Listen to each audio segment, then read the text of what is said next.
Hey, what's up, everybody? Eric here, sick bastard. I don't know. I wasn't really gonna make a video, but I just kind of thought I had to make a video. So I just wanted to say thank you to David and Cindy and Shay and Josh for an awesome camp out. It was amazing. I'd like to thank them also for helping me get it home, as well as Shep. And I believe Tom helped me also. Drove with me to get it home. So I wanted to touch base on how I got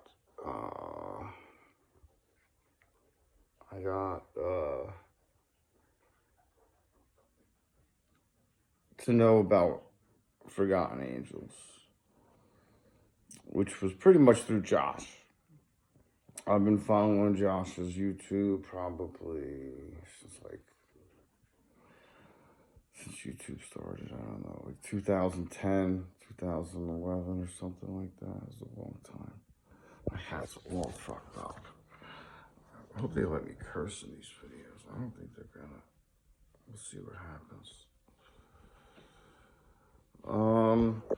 So yeah, it was nice meeting everybody. It was awesome riding, picking up the bike and everything, and the food was off the hook. Thank you, Jeremiah, and everybody that helped with that. And yeah, so I was just wanted to talk about how I got, how I heard of it and what made me attracted to it.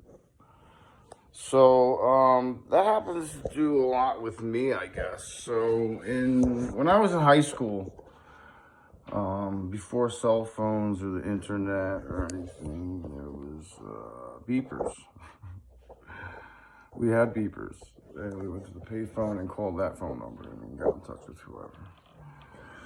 So yeah, I went to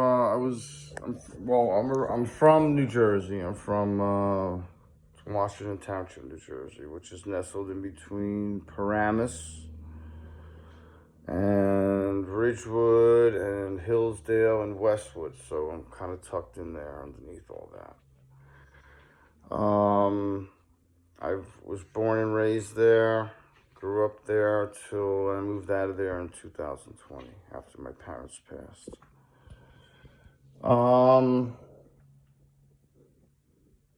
So I'm gonna go back to 1989.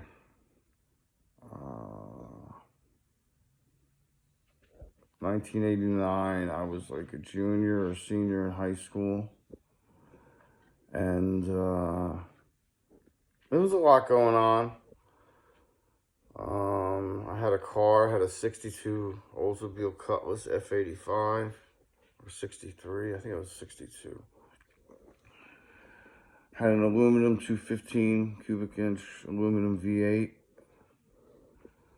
And I transferred it over to a 4-speed Muncie Trans. But yeah, that was a money pit, to say the least. I started riding motorcycles and got my license when I was around 19. So, 89, 90, around there, I was just about to graduate high school or whatever it was, and my mom was always very sick, even though I didn't know she was very sick. She was a paranoid schizophrenic, I found out, and needed to be heavily medicated after what happened on Easter morning of, I think it was 89. Easter morning of 1989 was like any other Easter morning, you know. My mom and dad always had Easter baskets. I was raised Catholic. Did the CCD. Went to public school, but was raised Catholic, and I got my CCD, my communion, my confirmation, everything, so I could get married in church. I was never really very religious. But, you know, we celebrate Easter. And that particular Easter morning, I remember waking up, and it was a very, very different Easter. That Easter, my mom decided to try and burn the house down to the ground and set a fire in her bedroom, in her closet, and down on the main floor. My bedroom was upstairs with the master, next door to the master. And I woke up and there was about 2 feet of air left on the floor. Luckily, I had a futon, so I was very close to the floor. Otherwise, if I was in a full frame bed with a mattress and a box spring, I probably would have been dead because the smoke was about like 18 to 24 inches off the ground, from the ground. Woke up. It was like a movie scene. I woke up and, you know, all the smoke. My door was closed, so the smoke was coming around the door jamb or whatever. Through the vents, who knows. So it was about 200 degrees in the room. It was hot. I remember that. I remember waking up and sitting up in my futon and all the smoke just billowing forward from me moving because everything was so still and quiet. And then I remember breathing in. I knew something was way, way, way wrong after I started choking. So then I opened the bedroom window and stuck my head out the window, put my cheek against, that's what they told you, is put your cheek against the side of the house. Get some air. Went back in, the whole room was full of smoke. Started pounding on the floor, went to the door, touched the doorknob. Doorknob wasn't hot. Opened the door. And I looked into my parents' bedroom, and I saw the entire closet glowing orange, and I could see all the 2x4s through the sheetrock. And just smoke was just billowing out of the top of everything. Everything was on fire inside the closet. My mom's closet, she had all her clothes in there. Everything was polyester and all that other crap, cotton, who knows what else was in there. So when I opened the door and saw that, my mom was coming up the stairs to get me, I assume. And she grabbed me, she backed down the stairs. I dove headfirst down the stairs. Immediately went outside and tried to get the hose. And then I remember getting the hose on in front of the house by the foundation. I remember looking over to the stairs to the front of the door of the house.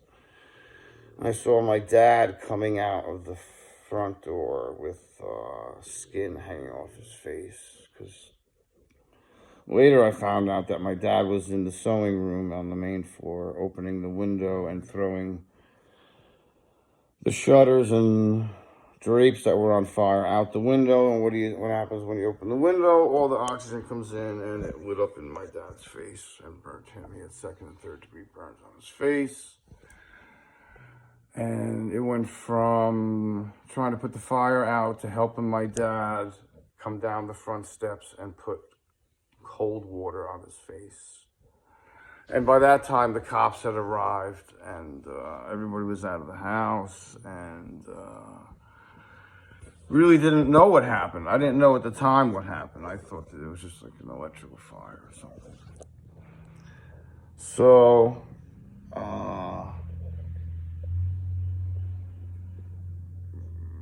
what happened? So yeah, the house was red tagged. They cut all the power to the house. They put all the fire out. They forced all the fire out the master bedroom window. So the house was totaled, and that's when I was allowed to go back inside to get like some boots. I got rubber water boots or something I threw on. I didn't have guys, it's Easter morning. Didn't know really what was going on.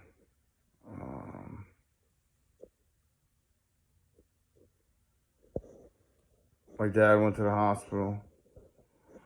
Found out later that my mom ended up going with her sister to the Bergen Pines, which was a psychiatric Bergen County hospital, and committed herself. I didn't know any of this. I knew my dad went to the hospital because he was hurt. I didn't know what happened to my mom. I didn't know, really what happened. So, I guess the cops interviewed me, interviewed my sister, and that was it. And then a few days later, maybe like a week later,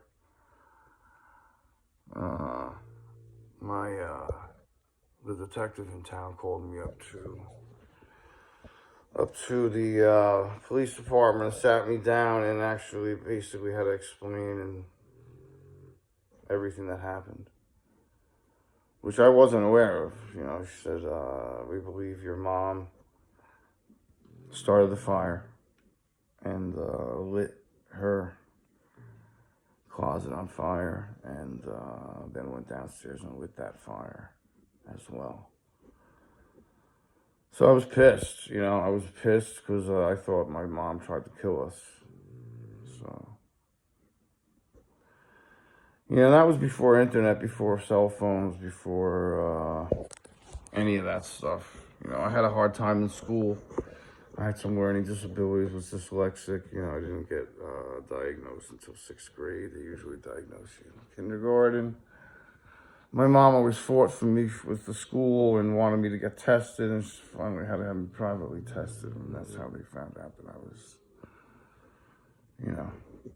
the lights were dull in the attic, but they were still on. But yeah, that was pretty traumatic, I guess.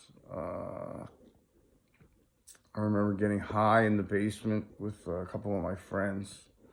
After the fire, smoking a couple joints in the basement. There was like 2 feet of water in the basement. And the sump pumps weren't working because, the power was cut. And the place was destroyed, absolutely destroyed. It was unreal. A lot of water damage, a lot of fire damage. They had it vented. They vented the whole roof and everything.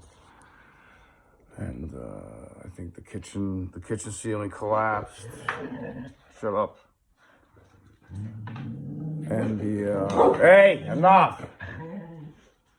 And then the bedroom, this master bedroom floor collapsed into the kitchen. And also the living room collapsed, and a lot of stuff collapsed. A lot of the sheetrock was shot. Everything, all the water traveled down the stairs and every other way it could travel into the basement. So it went from the 2nd floor to the main floor, and then down into the basement.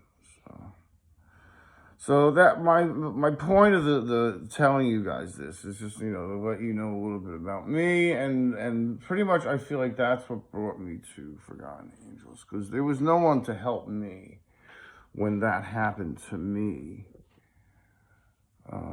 Not that it was really about me, but there was no emergency. There was no, they sent me to the psychologist. That's what they did. And I think once I got sent there. And that was it. From that day forward, I came and went as I pleased in high school.